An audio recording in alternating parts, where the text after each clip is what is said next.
So in the base of the pressure cooker pot here, I've actually got the remains of 3 roast chicken carcasses. You don't have to put 3 in there. Obviously you can do this with just 1. I tend to put each carcass, when I've actually roasted a chicken, into the freezer, and then when I've got a fair amount, just do a whole big batch of stock in one go. And what you do is you don't have to defrost the carcasses. You can just put them straight into the pressure cooker right from frozen. And as I said, I've got 3 here, and as you can see, you don't take the skin off. You put everything into the pot all in one go, and that includes all the skin, all the bones, all the bits of debris, and any stuffing that you might have used in the roasting process itself. So now we need to add some vegetables to that, and here I've got onion, I've got celery, and I've got carrot. And at the back there, I've got some salt here, salt granules. I've got some peppercorns, and I've got some dried mixed herbs. I would ordinarily also add some bay leaves, but I've just looked and I've run out. And the amounts are not vital, but as a minimum, what I would say is you would put in 1.5 times the vegetables to your carcass. So if you have 1 carcass, you would put 1.5 carrots in, and 1.5 sticks of celery, and 1.5 onion. Now some people don't like celery, but that is a vital ingredient, and as you can see here, what I've got is some celery leaves. They really do add a lot of flavour. You don't need to peel the carrot, and you don't need to peel the celery, because there is a lot of flavour in the outer skin, as you can see that there. Some people don't peel the onion, but I do. And what you also don't need to do is to chop it up into little pieces. It's actually better if you leave it whole, because this is going to be cooked for quite a long time, even in the pressure cooker. So as you can see, that's all in the pot now. What I'm going to do is just sprinkle over the salt and the herbs and the peppercorns, and I'm going to add some water just to cover these ingredients by about 3 centimeters, no more than that, because you don't want the stock to be too dilute. So there we are. As you can see, the water is about 3 centimeters up to the top of the level of the bones there. And what I'm going to do is just agitate that around a bit, just to move the salt and the pepper and everything else, and just to get everything down as much as we possibly can, because you want the vegetables almost submerged underneath the liquid, but the bones must also be submerged. And now what we're going to do is to put the lid on and get the heat going. So I'm going to turn this up to maximum pressure, which is that setting there. You may have this as setting 2 on your pressure cooker, but it's important that you use the maximum pressure and not the lower one, because we want a full blast, and in this particular cooker it works out to about 12 to 15 pounds per square inch. So we'll now switch the cooker on. We'll turn the heat underneath the pressure cooker on, and we need to give it up to full blast, because what we're going to do is wait for the pressure cooker to increase in pressure, and it will seal, and then we can reduce the heat. We will know that the pressure cooker is up to the required pressure when this indicator here comes up to the top of the valve and seals everything off. So as you can see, the indicator is just about to rise and seal up, which is why at this point it's really important to have a full blast of heat. If your heat wasn't on full blast, then the pressure wouldn't be enough to actually make it rise up. And there we go, that's sealed the valve there. And now what we need to do is wait for the pressure cooker to release a continual blast of steam, and then we can reduce the heat. So as you can see, there's a good amount of steam coming out here. So what we're going to do now is just reduce the heat, and we can lower this down. And what we're aiming for is to keep the steam at a constant rate. You don't want it coming out too fierce, just want a steady constant rate that's coming out there. And it's something like that. So you don't want the steam to die off, you don't want it coming out too fierce, it's just at a constant rate, and that's about right. So what we're going to do now is to leave this cooking for 1 hour. Now if you do happen to find that your steam has died right down and is not producing enough steam, then just increase the heat just a little bit until you get a fair amount as what I've already described. What shouldn't happen is that the steam dies off completely, because then you will lose pressure and nothing will cook. So the cooking time is now up, and what we need to do is turn off the heat and release the pressure from the pressure cooker itself. Now the way to do that depends on what it is you've been cooking. If you're cooking a joint of meat, you need to release it slowly. If you're cooking soups or stock, then you need to release it quickly.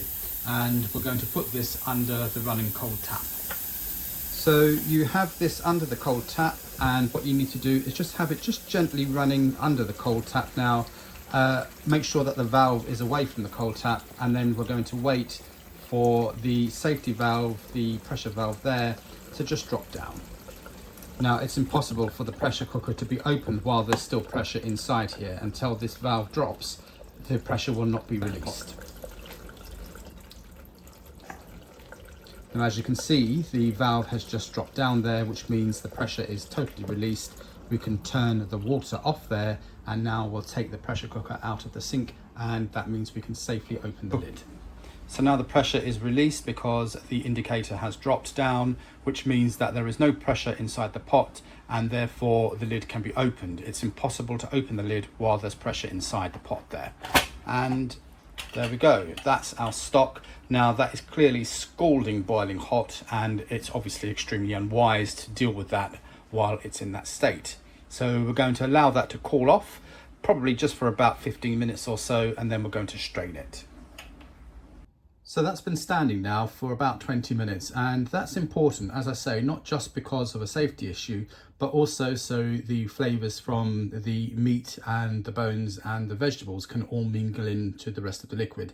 Now what we're going to do, as you can see, it's still quite hot, but it's not half as much as what it was. Now we're going to take the bigger pieces out and we're going to strain it. So first of all, you take the bigger pieces out, and the best way to do that is to use a pair of tongs and just transfer it to a colander that is suspended over a really large bowl, as I've got here, as you can see. So just take tongfuls of the bigger pieces and just transfer it all over. And you continue doing that. It's important to have the colander and the bowl as close as possible to the pot, and continue doing that until you've got most of the bigger pieces out. And the reason why you do this with the bigger pieces first of all, instead of just pouring the whole lot into the colander, is because if you poured everything into the colander, then it would be splashing all over the place, and that's obviously not what you want. So if you take the bigger pieces out first of all, it makes the whole job of pouring in a few moments a lot easier and a lot less messier. Right, so I'm just going to have a look. Yes, that's the vast majority of the larger pieces removed. And now we're just going to pour this liquid through the colander.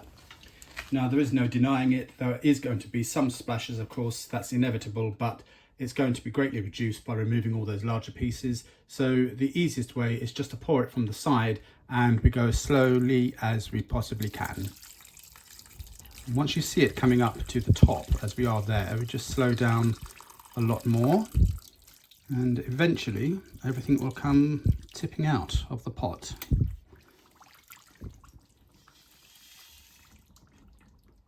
And there we are.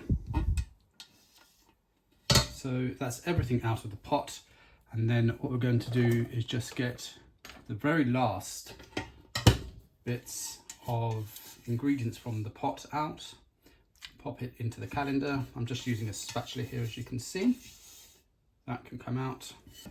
And so again, move the pot back to as close as you can to the bowl, and then what we're going to do is just lift the colander up very carefully, and then just give it a gentle shake, because you want to just strain the very last bits of liquid out of the colander, because that's going to gently drain out now.